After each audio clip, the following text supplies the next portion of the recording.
with John Chancellor in New York, Chief Washington correspondent Roger Mudd, and tonight's special segment, Repaying the Victims of Crime.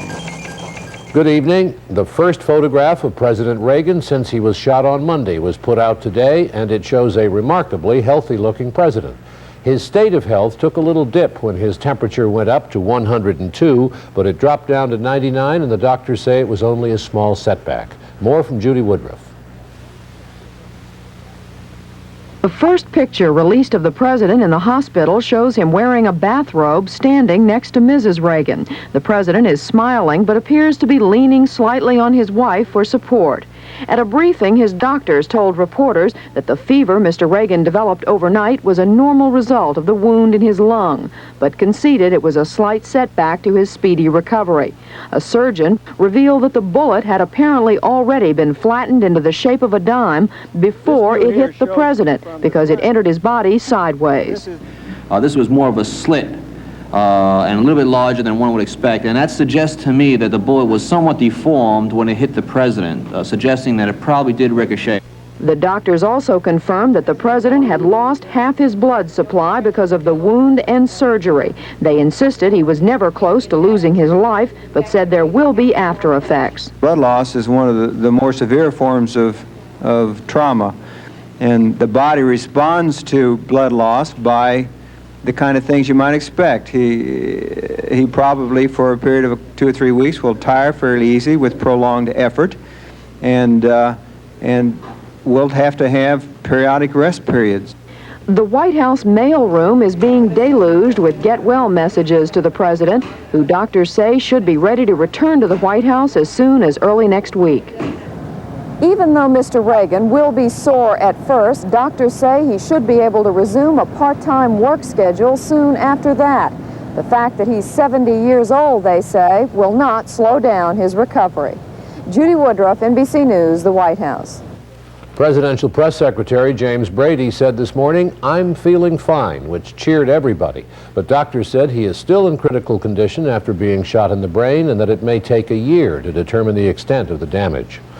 John W. Hinckley, Jr. is in a federal prison cell in North Carolina tonight, accused of shooting the president, Brady, and 2 others. It's reported that he met his parents today. His father and mother were brought into the prison compound in a car, but no details are available on how the visit went. The governor of Colorado sent 2 state troopers along because of threats against Hinckley's parents. Their whereabouts tonight is unknown.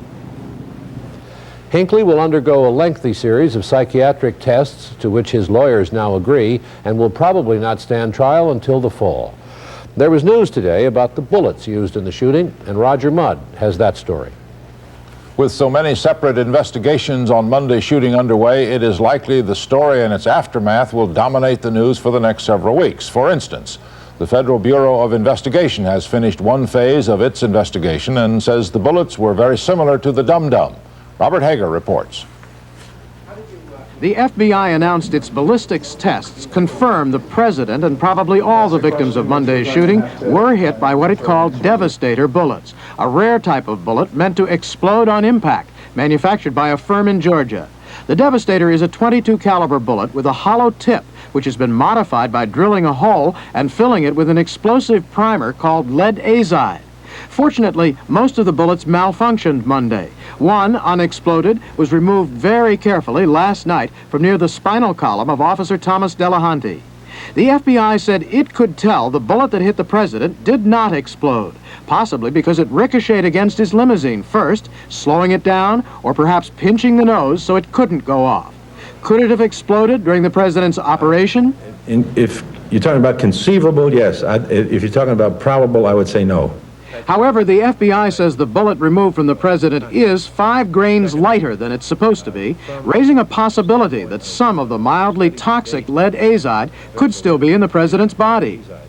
While it's not a healthy material, it is not one that is that extremely toxic to the point of causing death.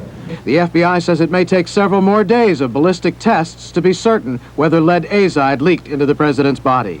Robert Hager, NBC News, Washington.